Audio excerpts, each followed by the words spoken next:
అదే RTV app వార్తల్ని క్షణాల్లో చదివే అవకాశం ఉంటుంది. ఒక న్యూస్ పేపర్, ఒక టెలివిజన్ ఛానల్ మీ చేతుల్లో ఎప్పుడూ ఉంటాయి. మీడియా మిత్రులకి నమస్కారం. నా పేరు మహిపాల్. నేను ధర్మ సమాజ్ పార్టీ జిల్లా అధ్యక్షుడిగా వ్యవహరిస్తున్నాను. గత 3 రోజుల నుంచి మేము చేస్తున్నటువంటి ఆమరణ నిరాహార దీక్ష ఈరోజు కూడా కొనసాగుతూనే ఉంది. అంతకుముందు దాదాపు గత నెల రోజుల నుంచి కూడా జిల్లాలో ఉన్నటువంటి జిల్లా కలెక్టర్ గారికి, వివిధ మండల ఎంఆర్ఓలకు మా పార్టీ తరఫున రిప్రజెంటేషన్లు ఇవ్వడం జరిగింది. అదేవిధంగా జిల్లా మండల కేంద్రాల్లో ధర్నాలు, రిలే నిరాహార దీక్షలు కూడా చేయడం జరిగింది. మేము ఉంచినటువంటి 5 ప్రధాన డిమాండ్లు ఉన్న అవి ఈ తెలంగాణ రాష్ట్రంలో ఉన్నటువంటి 90% మంది బీసీ, ఎస్సీ, ఎస్టీ బడుగు బలహీన ప్రజలని చైతన్యవంతులు చేసే విధంగా, వారి జీవితాల్లో వెలుగు నింపే విధంగా ఉన్నటువంటి 5 ప్రధానమైన డిమాండ్లు. అవి విద్య, వైద్యం, ఉపాధి, ఇల్లు, భూమి.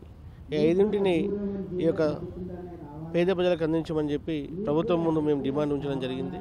కానీ ఇప్పటి వరకు ఈ ప్రభుత్వం కానీ, పాలక వర్గం కానీ, అధికారులు కానీ స్పందించకుండా మేము చేస్తున్నటువంటి ఆమరణ నిరాహార దీక్షను కూడా లెక్క చేయకుండా ఈ ప్రభుత్వం ప్రభుత్వ యంత్రాంగం వ్యవహరించడం చాలా హాస్యాస్పదం. ఎందుకంటే కుట్రాలు తెచ్చుకున్నటువంటి తెలంగాణలో మేము అడిగినటువంటి న్యాయబద్ధమైన డిమాండ్లని అమలు చేయాలా, లేకపోతే వాటి గురించి కనీసం వచ్చి స్పందన తెలియజేయలేని పరిస్థితిలో ఉంది. కాబట్టి మేము దీన్ని తీవ్రంగా ఖండిస్తూ ఈరోజు వీటిపైన స్పందించకపోయినట్లయితే ఖచ్చితంగా ఈ యొక్క ఆమరణ నిరాహార దీక్షని ఇదే విధంగా కొనసాగిస్తామని చెప్పేసి మీడియా ముఖంగా తెలియజేస్తున్నాము. మీడియా మిత్రులకు నమస్కారం. తెలంగాణ రాష్ట్ర వ్యాప్తంగా ఉన్న పేద ప్రజలందరికీ ఉచితంగా విద్య, వైద్యం, అదేవిధంగా అర్హతను బట్టి ఉపాధి కల్పించాలి, ఎకరం భూమి కల్పించాలి, సాగునీరుతో కూడిన ఎకరం భూమి, అదేవిధంగా 200 గజాల్లో 4 గదుల ఇల్లు నిర్మించేయాలని చెప్పేసి రాష్ట్ర వ్యాప్తంగా ధర్మ సమాజ్ పార్టీ ఆధ్వర్యంలో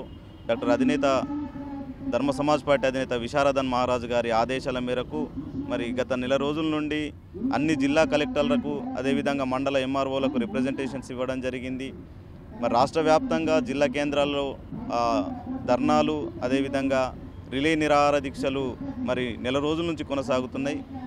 ఎలాంటి స్పందన లేని కారణంగా గత 3 రోజుల నుండి నిజామాబాద్ జిల్లా కేంద్రంలో నేను పార్టీ జిల్లా అధ్యక్షుడు మైపాల్ గారు ఇద్దరం కూడా 3 రోజుల నుండి ఆమరణ నిరాహార దీక్ష చేపట్టడం జరిగింది. 3 రోజుల నుంచి ఆమరణ నిరాహార దీక్ష చేపట్టినా కూడా అధికారులు ఎవ్వరూ కూడా పట్టించుకోకుండా, మా దగ్గరికి రాకుండా, మా డిమాండ్లను పరిష్కరిస్తామనే ఒక మాట కూడా హామీ ఇవ్వకుండా మా దగ్గరికి రాకపోవడం చాలా దురదృష్టకరం. దీనితో పాలక వర్గాలకు, పరిపాలన యంత్రాంగానికి ప్రజల మీద ఎంత చిత్తశుద్ధి ఉందో అర్థమవుతుంది. మాయ మాటలు చెప్పుకుంటూ ప్రజలను మోసం చేసి, ప్రజలను బానిసలు చేసి, లక్షల కోట్ల రూపాయల పథకాలతోటి ప్రజలను మాయ మాటలు చెప్పి, ప్రజలకు కావాల్సిన కనీసం విద్య, వైద్యం, ఉపాధి కావాలి, ఇవి చేయకుండా ప్రజలను మోసం చేస్తున్న ఈ ప్రభుత్వాన్ని మేము ఖచ్చితంగా 5 డిమాండ్లు నెరవేర్చాలని చెప్పేసి మేము ఆమరణ నిరాహార దీక్ష చేస్తున్నాము. ప్రభుత్వం, పాలక యంత్రాంగము దిగిరాకపోతే ఈ దీక్షని ఇలాగే కొనసాగిస్తాము. మేము ప్రాణాలకు సిద్ధపడైనా కానీ ఆమరణ నిరాహార దీక్ష పూనుకోవడం జరిగింది. 3 రోజులైంది. ఇంకెన్ని రోజులైనా కూర్చుంటాం. మా డిమాండ్లను నెరవేర్చే వరకు ఆమరణ నిరాహార దీక్షను కొనసాగిస్తామని చెప్పేసి తెలియజేస్తున్నాను. నమస్కారం. మరిన్ని వీడియోస్ కోసం ఛానల్ ని సబ్స్క్రైబ్ చేయండి. లేటెస్ట్ అప్డేట్స్ కోసం వాట్సాప్ ఛానల్ ని ఫాలో చేయండి. అండ్ లింక్ డిస్క్రిప్షన్ లో ఉంది.